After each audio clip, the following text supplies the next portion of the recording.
Hello everyone, welcome to Darpan education hub. और आज का हमारा video data validation in MS Excel है। और आज हम लोग इसमें देखने वाले हैं कि हम किसी भी सेल में, रिकॉर्ड में या किसी तरह के कॉलम्स में डेटा वैलिडेशन कैसे सेट करें। डेटा वैलिडेशन वो ऑप्शन है, वो फीचर है जिससे हम किसी भी एक सेल में कुछ क्राइटेरिया, कुछ कंडीशन डाल देते हैं जिससे हम कोई दूसरा एंट्री वहां ना कर पाए या किसी को इनवैलिड एंट्री करने से रोक पाए। इसीलिए हम क्या करते हैं, वहां पे डेटा वैलिडेशन सेट कर देते हैं। तो आज हम लोग यही करने वाले हैं, इसीलिए आप इस वीडियो को एंड तक जरूर देखें। अगर आपको वीडियो अच्छा लगे तो लाइक, शेयर और कमेंट करें, और अगर मेरे चैनल पे न्यू हो तो सब्सक्राइब जरूर करें। तो यहाँ पे दो आप देख सकते हो कॉलम्स मैंने खाली छोड़ दिए हैं। तो इस खाली वाले कॉलम्स में हम डेटा वैलिडेशन सेट करने वाले हैं। तो सबसे पहले आपको करना क्या है, आपको जाना है, सबसे पहले तो आप क्या करो, अपने सेल को सिलेक्ट कर लो। तो सपोज मुझे इस सारे जो रिकॉर्ड्स हैं, इन रिकॉर्ड्स पे डेटा वैलिडेशन सेट करना है। मुझे करना क्या है कि मैं कुछ क्राइटेरिया सेट करना चाहती हूँ कि यहाँ पे मैं कुछ डेट डालूं, और वो डेट जो है अगर वो इस रेंज में हो कि वो 1 जनवरी 2015 से स्टार्ट हो रहा है और 1 जनवरी 2022 के बीच तक है सेशन किसी का, तो वो क्या होगा, वो वैलिड होगा। लेकिन अगर वो इससे पहले या इसके बाद का हो तो वो इसको इनवैलिड बता दे, वो एंट्री करने ना दे। तो मैं ये सेट करना चाहती हूँ। मेरे पास कुछ रिकॉर्ड्स है स्टूडेंट्स का, और इसमें मुझे करना क्या है, मुझे ये डेटा वैलिडेशन सेट करना है। तो फर्स्ट स्टेप क्या है कि आप अपने सेल को, अपने कॉलम्स को या अपने रिकॉर्ड्स को सिलेक्ट कर लो। सिलेक्ट करने के बाद आपको जाना होता है डेटा मेनू में, या आप इसको डेटा टैब भी बोल सकते हो। इसके बाद आप जाइए डेटा वैलिडेशन ऑप्शन पे, जो कि आपको रिबन में दिखाई देगा। जब आप इसके ऊपर क्लिक करोगे, यहाँ पे एक डेटा वैलिडेशन का ऑप्शन होता है। इस पे क्लिक करते ही आपको डेटा वैलिडेशन का डायलॉग बॉक्स आ जाता है। ये जो डेटा वैलिडेशन का डायलॉग बॉक्स है, यहाँ पे वैलिडेशन क्राइटेरिया में बहुत सारा क्राइटेरिया होता है। तो जो भी क्राइटेरिया आपको चाहिए, किसी वैल्यू से रिलेटेड, होल नंबर से रिलेटेड, डेसिमल से रिलेटेड, लिस्ट से related, date, time, text length, custom, बहुत सारे यहाँ पे ऑप्शंस होते हैं। तो अभी हमें क्या करना है, तो हम डेट में करना चाहते हैं डेटा वैलिडेशन। तो डेट को यहाँ पे क्लिक कीजिए इसके ऊपर, और यहाँ पे आपके पास डेटा का रेंज होता है कि आप क्या करना चाहते हो। डेट जो है वो किसी रेंज के बीच में होना चाहिए, बिटवीन में होना चाहिए, या उसके बीच में नहीं होना चाहिए, नॉट बिटवीन। या आप चाहते हो कि आपको बस वही डेट आप यहाँ पे डालो जो आपने सेट किया है, या आप चाहते हो कि जो आपने डेट डाला है वो उतना नहीं होना चाहिए, नॉट इक्वल टू होना चाहिए, लेस देन, ग्रेटर देन, ये सारे ऑप्शंस यहाँ पे अवेलेबल होते हैं। तो मुझे क्या करना है, तो मुझे बिटवीन करना है कि बिटवीन कहाँ से कहाँ तक। तो मैं चाहती हूँ कि 1 जनवरी 2015 ये मेरा स्टार्ट डेट हो, और एंड डेट क्या हो जाए, तो 1 जनवरी 2022 हो जाए। तो मेरा ये क्राइटेरिया रेंज है कि मैं चाहती हूँ कि मेरा जो सेल है उसमें जो डेट मैं डालूं, एंटर करूं, वो स्टार्ट यहाँ से और एंड यहाँ तक हो। यही मैं डेटा वैलिडेशन अभी नॉर्मली करना चाहती हूँ। तो मैं यहाँ पे क्लिक करूंगी ओके पे ऊपर। अभी ये मेरा सेट हो चुका है। जब मैं यहाँ पे कुछ टाइप करूंगी, सपोज मैं डेट टाइप कर रही हूँ कि मेरा सेशन कब स्टार्ट हुआ था, तो अगर मैंने यहाँ पे डाल दिया 1 जनवरी 2014, तो ये मुझे अलाउ करेगा। मुझे क्या करेगा, वो एरर एक अलर्ट देगा कि the value you entered is not valid, user has restricted values that can be entered into this cell. मुझे रोक दिया गया है क्योंकि मैंने यहाँ पे इनवैलिड कैरेक्टर या इनवैलिड डेट डाला है, तो ये मुझे अलाउ नहीं करेगा। इसीलिए मैं यहाँ पे फिर से क्या करूंगी, यहाँ अपना डेट चेंज करूंगी। मैं यहाँ पे अभी डालूंगी फर्स्ट के अलावा आप कुछ और भी डाल सकते हो। सपोज मैंने 15 मई 2016 डाल दिया है। अभी मैं एंटर करूंगी, आप देख सकते हो ये मेरा क्राइटेरिया रेंज, जो मैंने क्राइटेरिया सेट किया था कि इसके बीच में होना चाहिए, इसने एक्सेप्ट कर लिया है। इसी तरह से अगर मैं किसी दूसरे सेल में करूं, 1 अप्रैल 2018, अभी ये भी मेरा क्या हो रहा है, ये वैलिड हो रहा है, क्योंकि मेरा क्या रेंज था कि 1 जनवरी 2015 और 1 जनवरी 2022 के बीच में होना चाहिए। तो इसीलिए ये जो सारे रिकॉर्ड्स हैं, वो उसी रिकॉर्ड्स को, उसी डेट को एंटर करने में अलाउ करेंगे जो मैंने सेट किया है।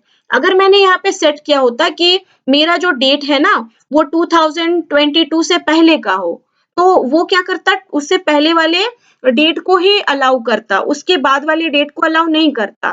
तो आपने देखा मैंने यहाँ पे डेटा वैलिडेशन सेट कर दिया है। अभी अगर मैं चाहूँ तो इसमें कुछ अलर्ट बॉक्स भी ला सकती हूँ। तो आप यहाँ पे देख सकते हो मेरे पास डेटा वैलिडेशन का ऑप्शन है। पहले मैं क्या करूँगी, अपने रिकॉर्ड्स को या अपने जो कॉलम्स हैं उसको सिलेक्ट करूँगी, सेल्स को सिलेक्ट करूँगी। डेटा वैलिडेशन पे जाना है, डेटा वैलिडेशन पे क्लिक करते ही ये फिर से आ गया, ये आप देख सकते हो। मैं चाहती हूँ कि यहाँ पे एक इनपुट मैसेज आ जाए। इनपुट मैसेज की यहाँ पे प्लीज एंटर वैलिड डेट या please enter date between 1st January 2015 to 1st January 2022। तो मैंने ये डाल दिया है, यहाँ पे इंटर कर दिया है। मैं चाहूँ तो यहाँ पे कुछ अलर्ट कुछ लिख सकती हूँ, जैसे डेट, मैंने डेट टाइप कर दिया, डेट, ओके। जब मैं इसके ऊपर क्लिक करूंगी तो आप देख सकते हो यहाँ पे एक एडिशनल बॉक्स आ गया है। ये बॉक्स मुझे बता रहा है कि मुझे यहाँ किस तरह का डेटा एंटर करना है। ये बता रहा है कि प्लीज एंटर कीजिए 1 जनवरी 2015 से लेकर 1 जनवरी 2022 तक का जो डेट है वो आप यहाँ एंटर करो। तो ये मुझे एडिशनल डिस्क्रिप्शन जहाँ पे भी मैं रख रही हूँ, जिस पे मैंने सेट किया है वो शो कर रहा है। अभी देखिए ये शो नहीं कर रहा है, जब मैं यहाँ पे जाऊंगी तभी वो शो करेगा। तो ये मैंने क्या किया, मैंने यहाँ पे पूरे सेल्स में डेटा वैलिडेशन सेट कर दिया है। और डेटा वैलिडेशन किससे रिलेटेड है, तो वो डेट से रिलेटेड है। उसी तरह से यहाँ पे आप देख सकते हो, यहाँ पे कॉन्टैक्ट नंबर है और कॉन्टैक्ट नंबर में ये चाहती हूँ मैं, कॉन्टैक्ट नंबर है वो 10 डिजिट्स का होना चाहिए या 12 डिजिट्स का होना चाहिए। तो मैं क्या करूंगी, मैं इस पूरे सेल्स को सेलेक्ट कर लूंगी जिसमें मुझे सेट करना है। मैंने सबसे पहले सेलेक्ट किया और मैं जाऊंगी डेटा मेनू में, यहाँ पे मुझे डेटा वैलिडेशन मिलेगा और डेटा वैलिडेशन पे जाके मुझे क्लिक करना है। तो डेटा वैलिडेशन कैसे करना है आप ऐसे देख सकते हो। तो यहाँ जाना है और आप क्या करना चाहते हो, आप चाहते हो कि इसके लेंथ से रिलेटेड टेक्स्ट का जो लेंथ है मुझे क्या करना है, तो मैं ये चाहती हूँ कि मेरा जो डेटा है वो क्या होना चाहिए, वो होना चाहिए कि मुझे इक्वल टू, मुझे बराबर चाहिए कि मेरा 12 डिजिट्स तक का ही यहाँ पे लेंथ होना चाहिए फोन नंबर का। और जब मैं इसके ऊपर ओके करूंगी तो आप देख सकते हो इस पे अप्लाई हो चुका है। अब ये पता कैसे चलेगा, तो आप यहाँ पे क्या करो, अपना जो भी लेंथ है, जैसे मैं यहाँ टाइप कर रही हूँ 1 2 3 4 5 6 7 8 9, मैंने 9 डिजिट्स टाइप किया है। देखिए ये मुझे एक अलर्ट दे रहा है कि हम यहाँ पे क्या कर रहे हैं, यहाँ पे गलत एंट्री कर रहे हैं। मुझे क्या करना है, यहाँ पे 12 डिजिट्स एंटर करना है। तो 1 2 3 4 5 6 7 8 9 10 11 12, अभी मैंने 12 लिया है। आप देख सकते हो ये 12 एक्सेप्ट कर लेगा। तो 12 एक्सेप्ट क्यों किया ये, क्योंकि यहाँ पे जो है ना डेटा मेरा, वो डेटा क्या है, वो 12 डिजिट्स का है। तो 12 डिजिट्स का है तो इसीलिए इसने क्या किया, मेरा एक्सेप्ट कर लिया। और एक्सेप्ट इसीलिए किया है क्योंकि मैंने वहां पे डेटा वैलिडेशन सेट किया था कि मेरा जो डेटा हो ना वो क्या होना चाहिए, वो 12 डिजिट्स का होना चाहिए, 12 कैरेक्टर्स का होना चाहिए। तो लेंथ इसने एक्सेप्ट कर लिया है। तो इसी तरह से अगर मैं यहाँ पे नीचे वाले में भी टाइप करूं तो आप देख सकते हो मैं कुछ भी टाइप करूंगी 1 2 3 4 5 6 7 8 9 10, अभी मैंने 9 डिजिट्स किया है, ये नहीं करेगा क्योंकि मैंने डेटा वैलिडेशन किया है। और मैंने डेटा वैलिडेशन में किया है कि मुझे यहाँ पे क्या चाहिए, 12 डिजिट्स का ही कैरेक्टर जो लेंथ हो वो 12 डिजिट्स का होना चाहिए। ज्यादा मैं करके देखती हूँ, देखिए अभी ये मेरा नहीं एक्सेप्ट कर रहा है, ना ही ये ज्यादा एक्सेप्ट करेगा ना ही ये कम करेगा, क्योंकि हम लोगों ने यहाँ पे डेटा वैलिडेशन में क्या सेट किया है कि इक्वल टू मीन्स उतना ही डिजिट्स होना चाहिए। तो उतना ही डिजिट्स मतलब 12 डिजिट्स होना चाहिए। अगर मैं यहाँ पे ये इसको बोल दूं कि इक्वल टू लेस देन और इक्वल टू, अगर मैं यहाँ पे बोल दूं लेस देन और इक्वल टू और मैं बोल दूं 12, तो ये क्या करेगा देख सकते हो आप, 1 2 3 4 5 6 7 8 9, अभी मैंने 9 डिजिट्स लिया है। आप देख सकते हो इसने एक्सेप्ट कर लिया। लेकिन अगर मैं इसमें 12 से ज्यादा करूं 1 2 3 4 5 6 7 8 9 10 11 12, अब ये मेरा एक्सेप्ट नहीं कर रहा है क्योंकि मैंने यहाँ पे 12 डिजिट से ज्यादा वैल्यू डाल दिया है। तो यही होता है डेटा वैलिडेशन में। डेटा वैलिडेशन क्या करता है, वो रोक देता है इनवैलिड एंट्री करने से और ये हम बहुत ही इजीली कर सकते हैं एमएस एक्सेल में। और यही नहीं, यहाँ पे आप देख सकते हो, मैंने आपको दिखाया था कि अगर आप कोई इनपुट मैसेज देना चाहते हो कि हाँ, यहाँ ये चीज़ होना चाहिए, जैसे मैंने डेट में आपको दिखाया, उसी तरह से अलर्ट भी होता है, वो अलर्ट भी देता है कि आप क्या कर रहे हो, आप गलत डाल रहे हो, आप क्या कर रहे हो, आप एरर कर रहे हो, एरर मैसेज भी करता है। तो एरर मैसेज में आप स्टॉप का, वार्निंग का, इंफॉर्मेशन कुछ दे रहे हो, मान लीजिए आप इंफॉर्मेशन दे रहे हो और इंफॉर्मेशन में ये दे रहे हो कि प्लीज एंटर 12 डिजिट कैरेक्टर्स, तो मुझे एक एरर मैसेज शो करेगा। मैं यहाँ पे कुछ भी डाल देती हूँ अभी, और यहाँ पे मेरा क्या होना चाहिए, प्लीज एंटर 12 डिजिट्स नंबर।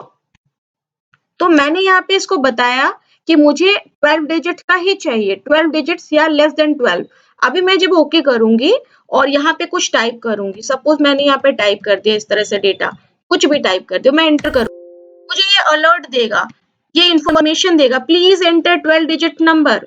तो अगर मैं ये सारे सेल्स पे अलाउ कर दूं और सेट कर दूं, तो अगर मैं गलत करूंगी, इनवैलिड करूंगी डेटा इंटर, तो मुझे ये एक इंफॉर्मेशन देगा, मुझे एक अलर्ट देगा कि मैंने गलत टाइप किया है और मुझे वहां पे उसको करेक्ट करने की जरूरत है। तो आपने देखा किस तरह से हम लोगों ने डेटा वैलिडेशन सेट किया है। तो डेटा वैलिडेशन सिर्फ डेट और टेक्स्ट के लेंथ पे नहीं कर सकते हो आप डेटा वैलिडेशन यहाँ पे देख सकते हो, होल नंबर, लिस्ट। तो हमारा जो नेक्स्ट वीडियो होगा उसमें हम लोग लिस्ट के साथ डेटा वैलिडेशन सेट करेंगे, जिसमें वी लुकअप भी होगा, और वी लुकअप के साथ हम डेटा वैलिडेशन को लिस्ट के साथ यूज करने वाले हैं। तो ये क्या है, यहाँ पे सारी चीजें दी हुई है आपको, इसमें से रिलेटेड आप जो भी चीज करना चाहते हो आप वो सेलेक्ट कर लो सेल्स को और यहाँ से सेट कर दो। यहाँ पे रहता है आपके पास कि आप क्या करना चाहते हो, एंड देन आप क्या करो, ओके कर दो। ऐसा करने से क्या होगा, आपका डेटा वैलिडेशन सेट हो जाएगा और आपको किसी तरह का जो गलत एंट्री है वो आप करने से बच जाओगे। तो ये वीडियो अगर आपको अच्छा लगा हो तो आप जरूर से मेरे वीडियो को लाइक करें। Thank you.